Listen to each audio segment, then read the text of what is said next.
Okay. Well, thank you, everyone. Good evening, all. As I'm sure you're well aware, we're going to be presenting this evening on Shanghai to Mumbai, looking at fast-paced growth and the impact on brands. And we've been spending quite a lot of quality time over the last month or so uncovering this exciting topic. I'm Kathryn Sloane. I'm the Director of Business Development and Growth in Asia Pacific. I'm Spencer Ball. I'm the Creative Director of Singapore and the Asia Pacific. That makes two of us, so let's go ahead. Yeah, let's get started. So let's get straight to the facts. Okay. We're all familiar with the huge explosion of growth and I guess the huge population that we see in China and India. But China's growth is largely really around its export-orientated manufacturing segment. However, India doesn't attract quite as much foreign investment.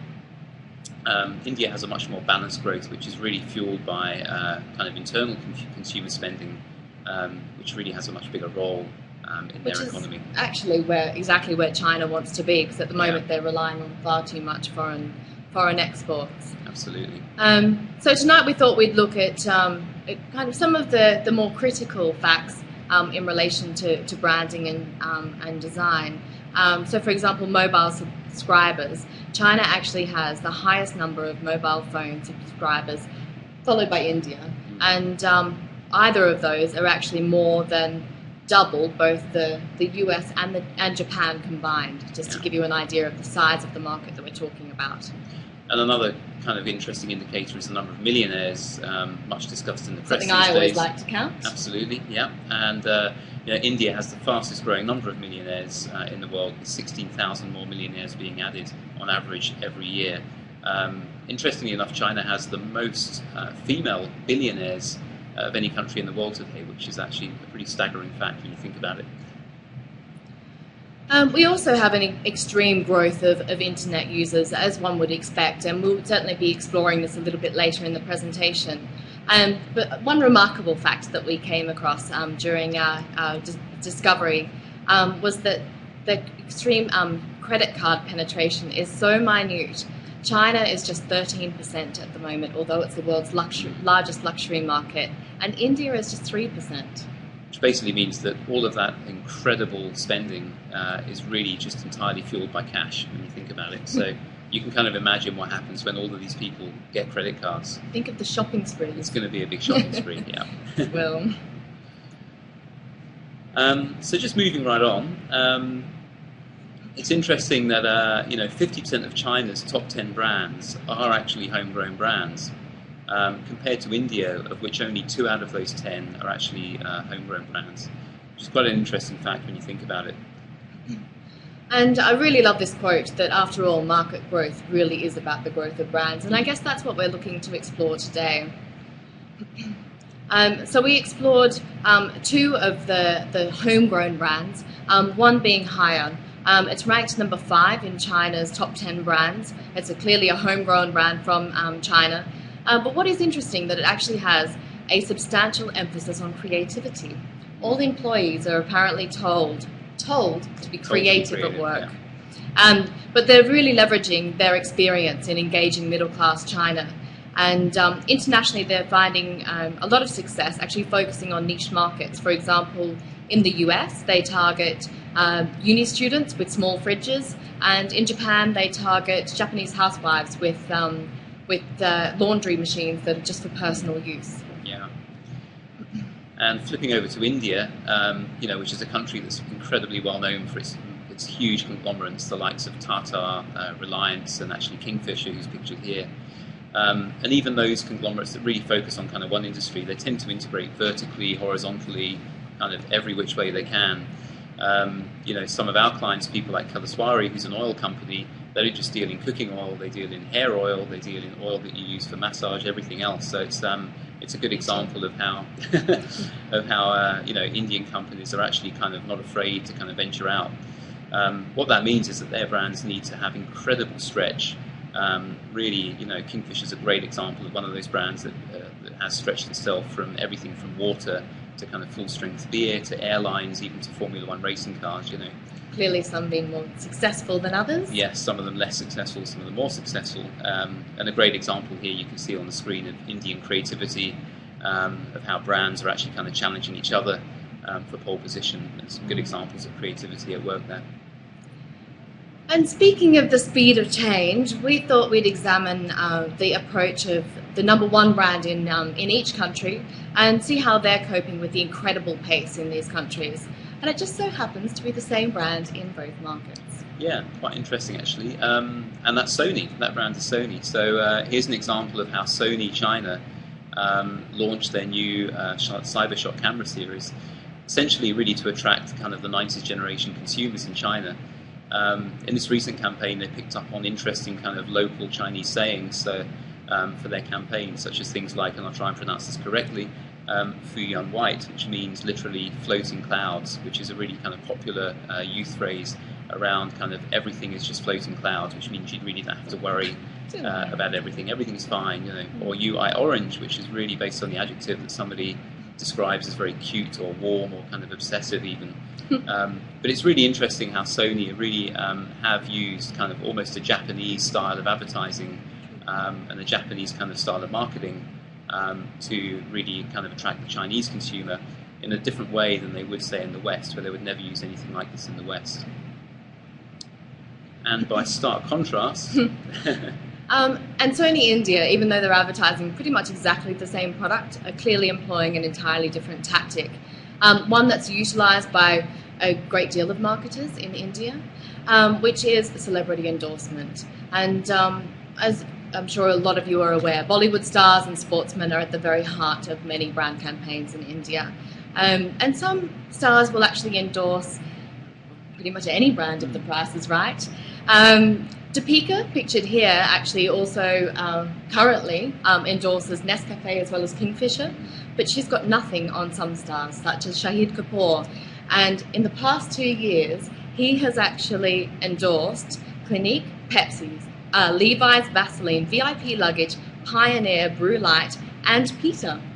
Yeah, which is an interesting campaign which had the strapline that chicks dig a vegetarian, which is quite an interesting campaign that he led on that one. So again, another great example of Indian creativity working well there. But it's interesting, you know, while India may or may not be all about Bollywood, and again, this is somewhat of an international myth, there are certain myths that prevail within branding within these two markets. And what we thought we'd do is actually kind of take a closer look at really the four key, if you like, kind of perceptions or misperceptions that we often come up against in our line of work. And we thought we'd sort of tackle each of these one by one. And the first of these is that really luxury doesn't need to adapt. And clearly there's no need to adapt to China. Why would you, when it's the world's fastest growing, youngest market for luxury, where 60% of Ferragamo's customers are Asian. Burberry has 50 stores in mainland China. But not only that, 50% of their UK customers are actually Chinese. So they're employing people who can speak Mandarin in their very British stores. And even in Asia, brands like Prada, for instance, have actually kind of started to change the way that their products are designed and the materials they use in them to become really kind of much more premium and add value for their Asian customers. So, for example, you know, things like Prada bags, they're switching from materials like canvas to leather, and their shirts, they're actually kind of moving from just simple cotton to silk to really kind of really add that kind of value that the brand brings to its Asian consumers. That's what they kind of expect from the brand. And talking of which, we thought we'd look at some homegrown brands, and this is quite interesting. What's interesting about China is how domestic brands have really kind of risen to the call and are really leveraging this incredible kind of domestic appetite for luxury. So interestingly, like a high-end fashion brand like this one here, which is Ne Tiger, is actually number 5 on Baiju's, on China's domestic luxury brand list. Amidst a sea of Baiju brands. If any of you have actually tasted the Chinese white spirit Baiju, you would remember. Yeah, so that's their kind of benchmark for luxury. But Ne Tiger is actually quite interesting because it's established 5 design centres and marketing centres, one in HK, one in Russia, one in America, one in France, and one in Italy as well, kind of fashion capital of the world. and they employ a total of 57 in-house designers, 10 of whom are actually foreigners, non-Chinese. And a statement from them actually reads that although the Tiger look comes from kind of Chinese elements, the foreign designers' ideas are not necessarily rejected, which is actually quite kind of globally minded of them. Very generous of them. Quite receptive. One of the things that we see that at first Western luxury brands really didn't get India. They didn't get Indian cues. When they first entered India, they targeted old money, elite consumers who were also international travelers who, of course, could afford to have the wonderful experience of shopping abroad and all of the cachet that goes with that. So although this attempt that we have here on screen right now was met with quite some controversy. Yeah, we're not quite sure that Gandhi would have really approved of a $1,000 pen to get his message across. He needed much simpler means, for sure, but that's where it kind of went a little bit wrong. But that said, today Montblanc have almost actually over 19 retail points, and they're certainly not just in tier 1 cities, they're actually in tier 2, tier 3 cities, and all of their marketing is regionalised. Quite interesting. Favorite? Yeah, and here's Louis Vuitton. I mean, an interesting insight into how some brands have actually kind of got a deeper understanding of this complex market. Louis Vuitton recently took a 20% stake in an established homegrown Indian player called High Design, which is actually a pretty established, more affordable leather goods brand, which has been selling in places like the UK and in places like John Lewis since 1985, so pretty well established, but they've actually bought this brand. I believe they might have actually bought it to be able to compete with Coach in some markets. Right, which would make a lot of sense because that's kind of really the same, it's the same benchmark really for the brand. So interestingly enough, they're actually kind of taking these pretty radical steps to really understand and engage with the Indian market. Interestingly, by contrast, Louis Vuitton's had a much deeper and longer entry into China, and it's actually one of the longest established brands there. They recently opened stores in places like Hol Hot, which is actually in Mongolia, and even in Urumqi, China's kind of troubled westernmost province, which has actually seen a lot of social disruption recently. Interestingly, Louis Vuitton shops in these kind of rural areas are among 24 Louis Vuitton stores in kind of China's tier 2 and 3 cities, compared to only 9 actually in their tier 1 cities, the likes of Shanghai and Beijing, for example. So that's about 3 to 1 are in tier 2 or tier 3 cities versus tier 1 cities, which is, we found quite surprising. I think some of those stores in some of those rural areas even actually sold out of product while they were actually open, meaning that the store was actually bought one tier 3 store sold out within 3 days entirely of stock. Yeah, which is pretty incredible. There's a long-standing myth that these markets are all about cost, which is evidently from these stories that we were just saying, not the sake. But we, from our experience working in China, we understand that the likes of Walmart and other retailers entering China with cheap own-label offerings were quickly taught a lesson that value and quality trumps price, particularly when it comes to foreign brands. Exactly, yeah. And looking at India, kind of increasing numbers of multinationals are actually selling products that aren't just made in, but actually kind of made for India. And that's really because Indians are demanding experiences that really cater to their specific kind of wants and needs. And a good example is a brand like KFC, which currently has 3 completely all-vegetarian restaurants in India, the only ones they have in the entire world, even down to the point where they have kind of Jain-friendly menus, which is a specific culture, isn't it? Which I think Jain people only eat root vegetables only. Yeah, so they've even tailored their kind of offering to that extent, really to engage kind of their local audience. Nationally, 20% of KFC's menus are actually localized, and this demand or expectation of tailored kind of personalized experience, we think, kind of stems from really the fact that less than 5% of all its outlets are actually kind of in modern environments or modern outlets. The rest are basically kind of owner-operated, operating a very highly personalised service. So, while we might see a print advertisement or a modern store's packaging design might be akin to the West, something like almost 70% of sales for some brands and they're making aspirational brands accessible to millions. So these sachets are doing incredible things, especially when they range from as little as 7 US cents each. So when people get paid in cash daily as opposed to weekly or monthly, clearly it's much more challenging to manage your budget. So this is a much more accessible way, easier way to be able to buy into big, accessible foreign brands. So simply having accessible sizes, though, really isn't enough. Yeah. So when you're trying to look at kind of a market like India, where really the retail environment is kind of 95% kind of owner-operated or traditional trade as it's known, it's generally a very cluttered, overcrowded, but kind of independent type of retail environment.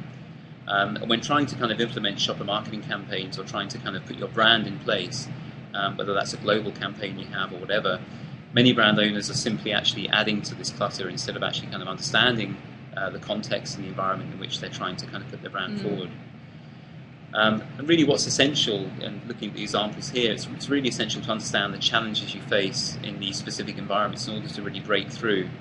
And really it's the kind of the age-old simplicity, consistency, and most of all kind of ease of implementation. Can I just jump in here and say that this isn't our work? This is what a client actually came to us and said, my in-house incumbent agency has been rolling out this program globally, but this is what it looks like in the traditional format stores. And we realised that they really were just contributing to the clutter.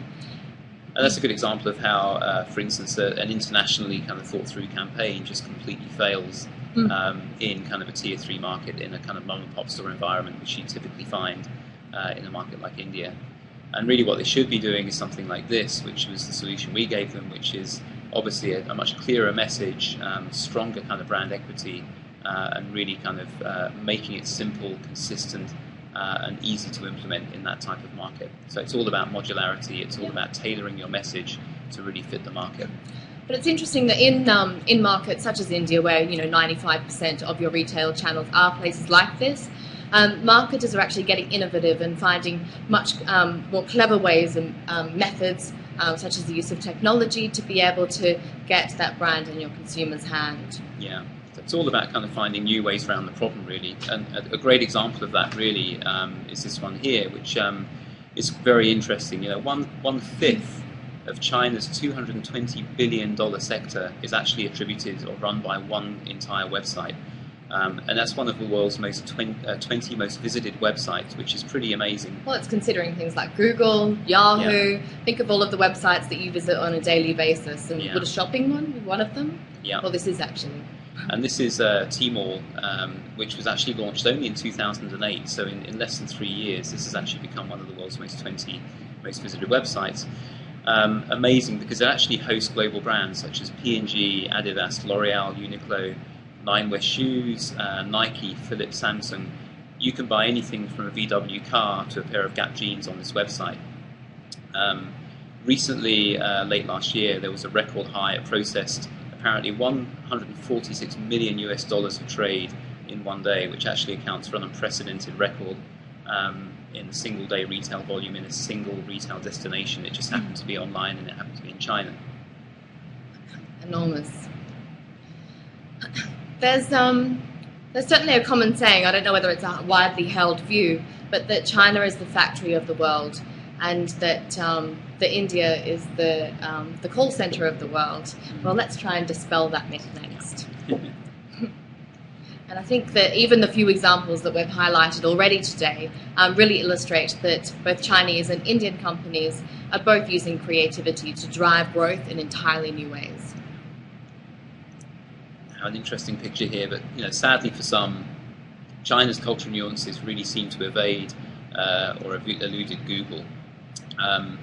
However, what's interesting is that despite the failure of Google in China, a number of local brands have actually filled that gap, more than filled that gap, and they've done so by really understanding really the rich kind of cultural nuances of a market like China.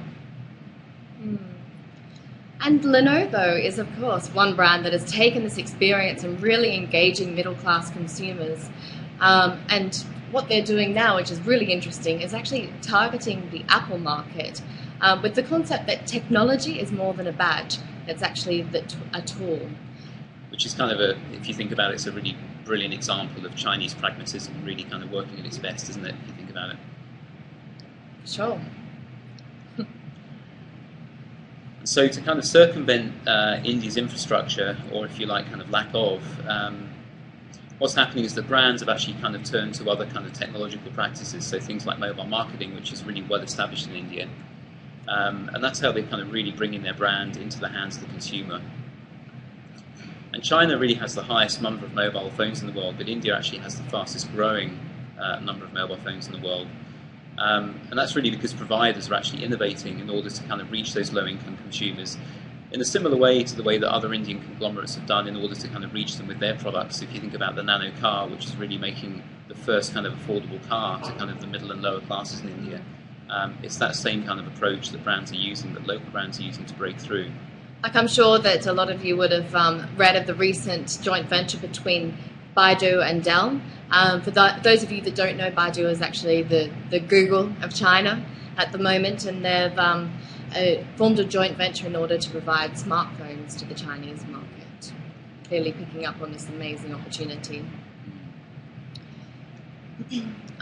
So where did all of this intelligence when it came to technology come from in India?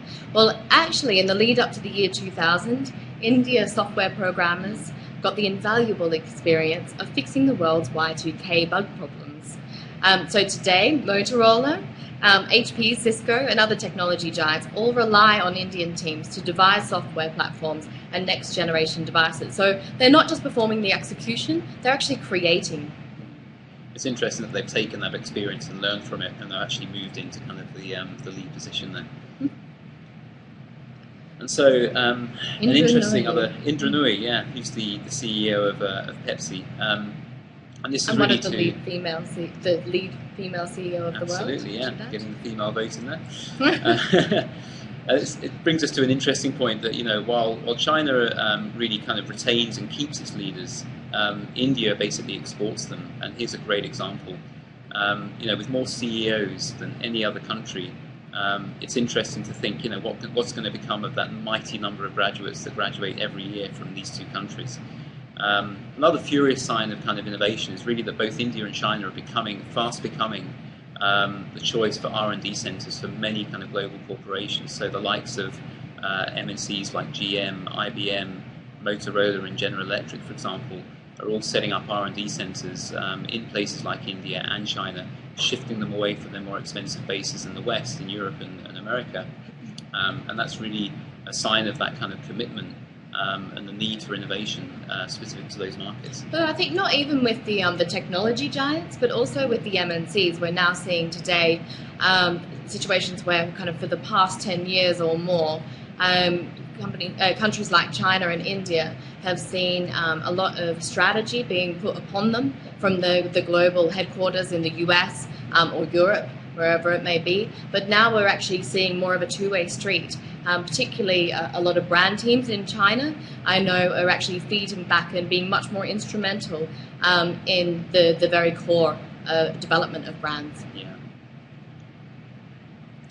So with English being the dominant business language and having a democratic heart, you'd be forgiven for thinking that India was much more accepting of Western brands in contrast with China's authoritarian state. However, the evidence really proves the opposite. You know, it's interesting, and we've noticed how little, quite often, global brands really do actually need to adapt or localize their product kind of mix for China. In stark contrast with India, and I think the two examples on this page really speak volumes about that. But it isn't just the packaging either. If you start to look at the way how brands have actually kind of localized their message or tailored their kind of message for each market, it's pretty clear to see the differences between different cultures. And here's a brand like Pond's, for example, which has a very kind of a very simple message, a very clear message for China, and a completely different. Which is the equivalent of how they're communicating their message in other countries around the world, such as the Philippines or the UK or the US. Exactly, and that message is completely tailored and changed in terms of colour, tone and manner, and even the basic message itself for India. Another great example, where you can see how really one of our favourite examples we think is really how kind of how closely aligned, for example, a brand like Lux is globally with what it's doing in places like the UK, Europe, and actually with China, which is not so very different. And by stark contrast, this is how the Lux brand looks in the same product looks in India, which you can see is incredibly tailored really to meet the kind of the expectations and the kind of demands of that market. However, we do think these are incredibly fun. Oh, clearly taking a very strong reference from the Bollywood. Absolutely, yeah, and why not? This is how, if that's what it takes to succeed in that market, brands have to be prepared to really kind of make that change and understand those nuances. Imagine stand out on shelf. Yeah. Coke is one brand which has succeeded 10 times over in other markets, but has really been struggling to engage India. And we've observed that it really needs to, I guess, realise that the future of its success will really be determined in the country, because that is where consumers are. So today's farmer could be tomorrow's city resident. And by stark contrast, looking at Thumbs Up, which is really the biggest selling brand of cola in India. This is originally clearly surpassing Coke and Pepsi. Exactly, absolutely, yeah, which is really noteworthy. This was introduced in '77, really to offset the expulsion of Coke and Pepsi from India. Quickly gained national acceptance. The brand was bought by Coke in order to kind of dislodge or get rid of Pepsi. Coke obviously planned to kill it off once it actually leveraged its distribution. But nevertheless, Thumbs Up is actually one of those brands that basically refuses to die, although Coke never intended it to carry on, and is still the #1 cola brand in India, as we just said. So a great example of a local hero kind of shining through at the end there. Okay. So in sum, China is more open and accepting of Western brands than one might think. And international marketers in India are much more insular, if you like, and take a lot more cues from the local brands. And I think we just had a comment about Ponds there, which kind of bears that out, which is very interesting. And luxury retailers are leading the way into China's Wild West. Meanwhile, homegrown luxury brands are being born. And while luxury is actually still gaining traction in India, marketers really need to think especially hard about how they do engage with Indian consumers in a much more kind of relevant and meaningful way. And the rise of the middle class is encouraging China marketers to be much more creative in the way that they connect, not just at home, but also offshore. Yeah, while India is actually kind of leading the way in technology, but doesn't really quite yet have the kind of the substantial brands to really back up that kind of innovation. So what do you think? Yes. So have we debunked the myths? Have we successfully debunked the myths? I mean, we feel pretty confident saying that luxury, by evidence that we've just shown you, that luxury is actually adapting, not just for India, but also for China in different ways. Value certainly does trump price in retail.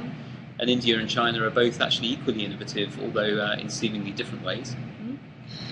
India does speak local, even when it's a brand that's actually an international brand but has been part of their culture for 100 years or more, whereas China is clearly buying global. Great. So who comes up top? Yes. We'll let you be the judge of that. I think China. I think India. Or maybe it's India. China. I don't know.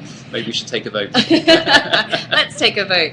And let's take your questions. We've got 10 minutes now to take your questions. Thank you for your comment, Christian Jensen. Yeah. Appreciate it. And that was a good insight from Rajiv in Ann Arbor in North America, actually, which is a direct insight from Ponds, which is very interesting. Ponds being seen as having a much longer history and being almost seen as a local brand in India, and that's actually how that's a really interesting something we've observed is those brands that have succeeded the best are the ones that really have been there for the longest period and have actually taken great lengths to understand and almost localize their brand to suit the market. We've just received a question. Do you have any examples where the same approach has worked in both markets? I think we probably could draw there are a few, some of our own work. Yeah, we could. I mean, some of the work we've done for Philips, for example, we've rolled out campaigns for Philips both in places like India and China, similar campaigns. There are some commonalities actually when you're dealing, especially kind of in the rural areas, when you are dealing with those kind of tier 3 or tier 2 cities in markets like India and China. Sometimes some of the rules do apply, even though the environment and the culture might be very different. Of course, you have to adapt things like language. You need to have copy in Chinese, for example, for China. You can actually do it in English for India. And you clearly need to do things like when you're using talent in photographs or what have you.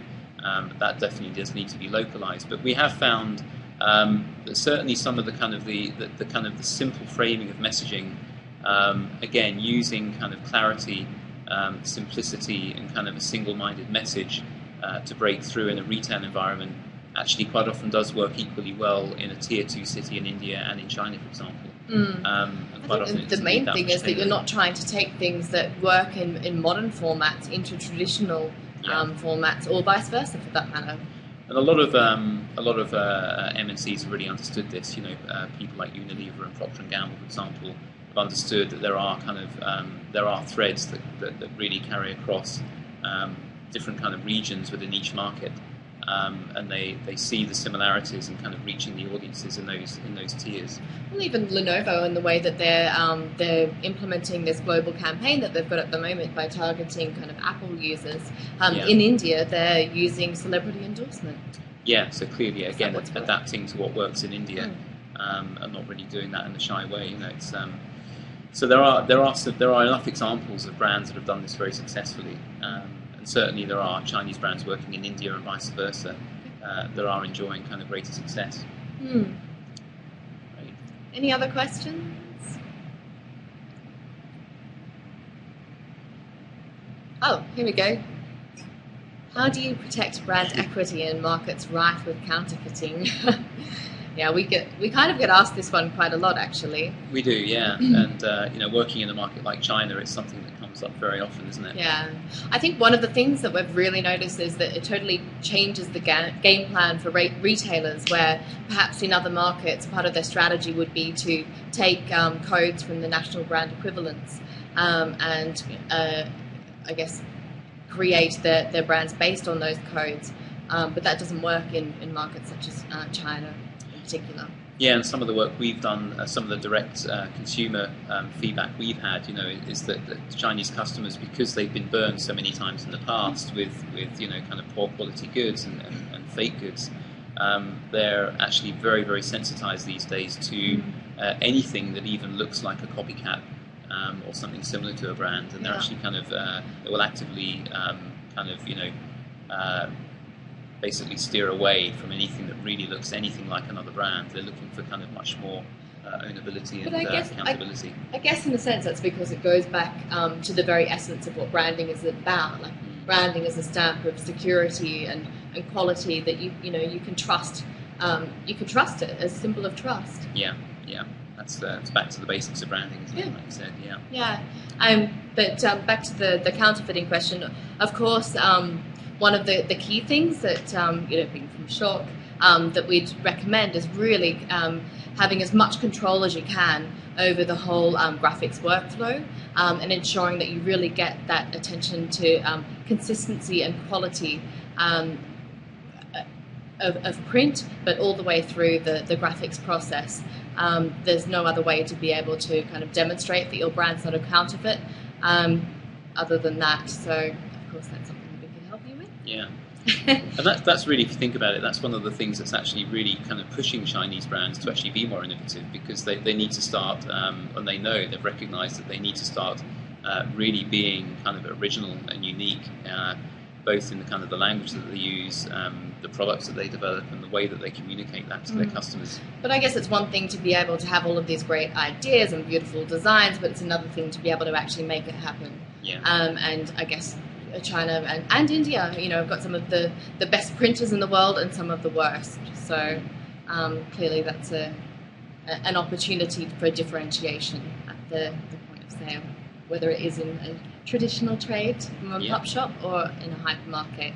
And one of the things that one of our clients was telling us is the importance of consistency is really that low-income, middle-income families will actually go and shop in hypermarkets, in supermarkets, in that modern trade, even though it represents just 5% of the Indian retail scene. But they'll actually do their shopping in the traditional trade. That's right. Oh, is that another question? That was just one. I don't fully buy the... Oh no, I just missed one that was interesting. Yeah. Are you sitting at my desk? No, that wasn't Yes, it. that's not it. There's another one from... G. Oh, here's another question. Who asked this? Okay. Slightly controversial. Yeah, I'll read it, you can respond. You read it, yeah. Keeping in mind the Beijing Olympics and the New Delhi Commonwealth Games, what impact does politics have on the growth of brands? Great, Over thanks to for that you. one. Great, thank you very much. It's interesting. I mean, it's something we actually did look into, and it's something that does have, I think, does have an impact on brands. I mean, the politics of or the political stance of each country, I think, does have a bearing on really the culture, and therefore kind of how brands need to respond to that. It's interesting they should pick up on the Olympics and the Commonwealth Games. But I mean, essentially what you have, India, obviously a very democratic country, well known for its kind of democracy. On the other hand, China, basically an authoritarian style of politics. One thing you could say is that really, kind of the authoritarian style of leadership kind of almost paves the way for progress. This is beyond just brands, but I guess in China you can see that basically when the government wants something to happen, they make it happen, no matter what the cost or however that happens. So, and I guess you see that by the way that the likes of everyone from Louis Vuitton to Tesco are really being encouraged in China to be able to move into the tier 2, tier 3 cities by being given tax breaks and things like that, whereas they have a lot more red tape to deal with when it comes to moving into tier 1 cities. Back to that. I mean, just back to that point earlier about kind of Haier telling its staff to actually be creative. Again, great illustration there about how you can actually almost kind of legislate innovation in a country like China. What were you talking about the other day about democracy is actually the worst thing for creativity? Well, yeah, there's an often used saying in design that democracy and design don't necessarily work together. That actually, and this could be applicable to branding in general, that basically branding, good brands are driven by kind of a very single-minded, almost kind of personal vision often. So clearly we work with an autocratic creative director here in Singapore. We do listen to other people's opinions.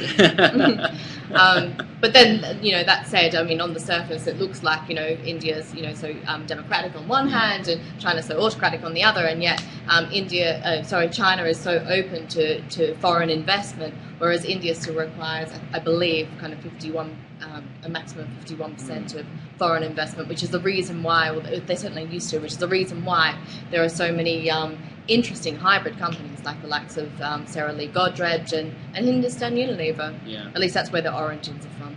I suppose another direct illustration of that would be some of the work that we've done with our Indian clients, where probably compared to Chinese clients, they've actually gone to much greater lengths to ensure that even though we're actually not working directly with them in India, we have a much greater understanding of really the market, the consumer, the context, all of the factors, the cultural factors and the nuances that actually influence those brands. So most of our Indian clients are actually taking great lengths to engage us in that process. But then I would argue that Indian clients are more happy to work with agencies that aren't necessarily based out of India or have a presence in India, as long as they understand India. So they'll happily, take a brief to London or to Singapore.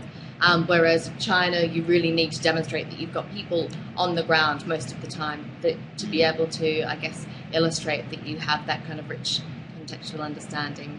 Yeah. Oh, what's this? Oh, good. An interesting question. So, it's probably gone offline. Oh, really?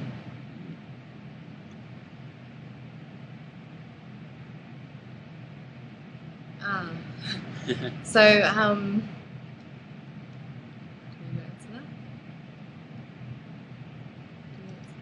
maybe indirectly.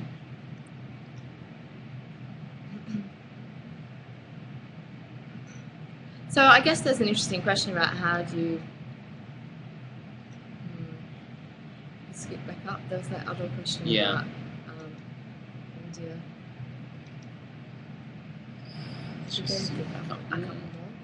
Sorry, everyone. Won't be too much longer. There was a That was from Rajiv. Yeah. Yeah. Okay, and Rajiv had a really good point there.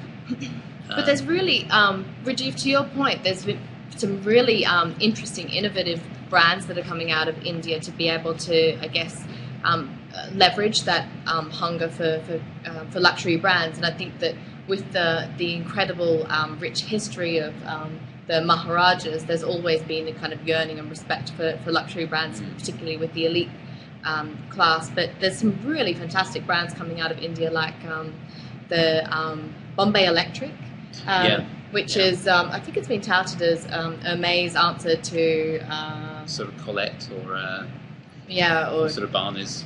Yeah, Barney's. Yeah, it's a bit like the Barney's of India. You know?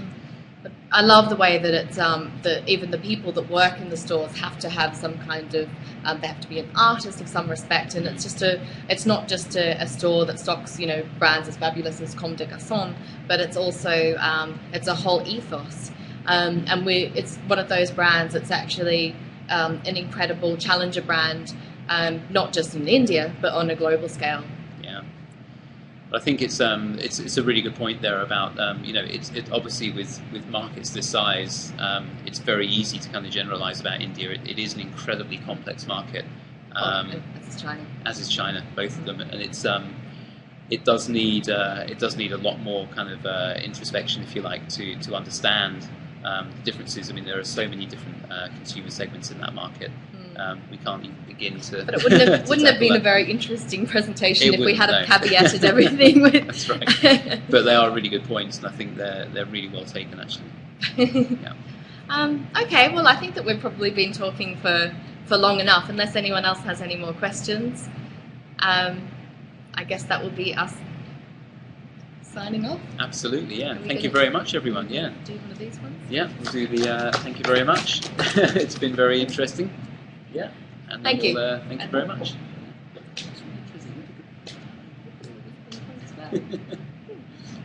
Good. Thanks very much.